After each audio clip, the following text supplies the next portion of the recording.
I feel like one of these days we would need an evacuation train, but it wouldn't be snow harming our planet, but rather the warmth of our planet from global warming. Each summer gets slightly hotter and there's always fewer snow every year. Not to mention that sunburns have been a thing, and it's possible to die from overheating inside a not moving road vehicle. While it might seem like Snowpiercer at first, it would actually be significantly different from it, and here is how I envision this train. It would have 150 cars. 50 passenger cars, 50 greenhouse cars for apples, carrots, strawberries, and chicken feed, and 50 slaughterhouse cars full of chickens to be turned into nuggets for protein, and they would be fed by said chicken feed from the greenhouse cars. The cars would be arranged in a pattern. Passenger car, greenhouse car, slaughterhouse car.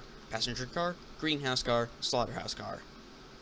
These passenger cars would be triple-deckered with 10 rooms per floor, making it 30 rooms per car, and the limit number of people in one room would be 12 people. We would need enough genetically diverse men and women to repopulate the world healthily on board, though it's unlikely we'll be able to save all 8 billion people with this train. Now to power it. To power the air conditioning, special growing lights in the greenhouse cars, TVs, Wi-Fi and charging for cell phones, laptops, and video game consoles, would be from a wind turbine on the roof of the rolling stock. As for the locomotives, they would be powered by solar power, which explains all these solar panels on the sides and roofs of the cars. And there would especially be solar panels on the front of the leading locomotive, as well as on the sides and roof. Each bit of solar panel from the cars would be directed straight to the locomotives. There would be 6 locomotives total.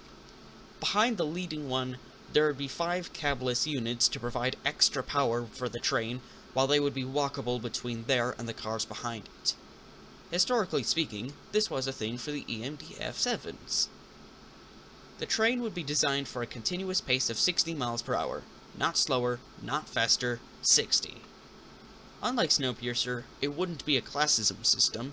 Everyone would get equal comfort on board. When boarding the train, you simply take a paper that says the number of the car and the room number of that car, you walk there, and that's where you'll live on the train. To avoid stressing out anyone of the chicken slaughtering, said slaughtering would happen in a room of the car, so you wouldn't have to see it, and you can simply walk through like a corridor.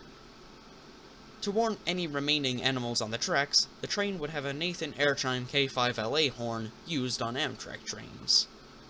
To reduce the drag and sustain 60 miles per hour while pulling the rolling stock continuously, the leading locomotive would have a streamlined EMDF-7 nose design for the front. To maintain the tracks ahead without anyone dying outside in the hot and bright sun, we'll need a self-driving maintenance train that'll repair and maintain the tracks for us about exactly 200 miles ahead. It'll be slower than our train, so it can accurately scan the rails ahead to detect any problems, and have plenty of energy. Even rails buckled by the sun and the hot heat. And it'll stop at the part of the tracks that need maintaining, using regenerative brakes. It too would also use solar power, with a battery to contain spare solar power. I mentioned it would be slower, so it would only need 1 motor and 6 wheels with mechanical side rods on these wheels. Our evacuation train would also have spare batteries as well, powered by spare solar power. There would be 1 battery per car and 1 each for all 6 locomotives. The picture of the woodshed is to compare the sizes between that and the battery. These batteries would be that big. And just like the panels, the power would be directed to said locomotives.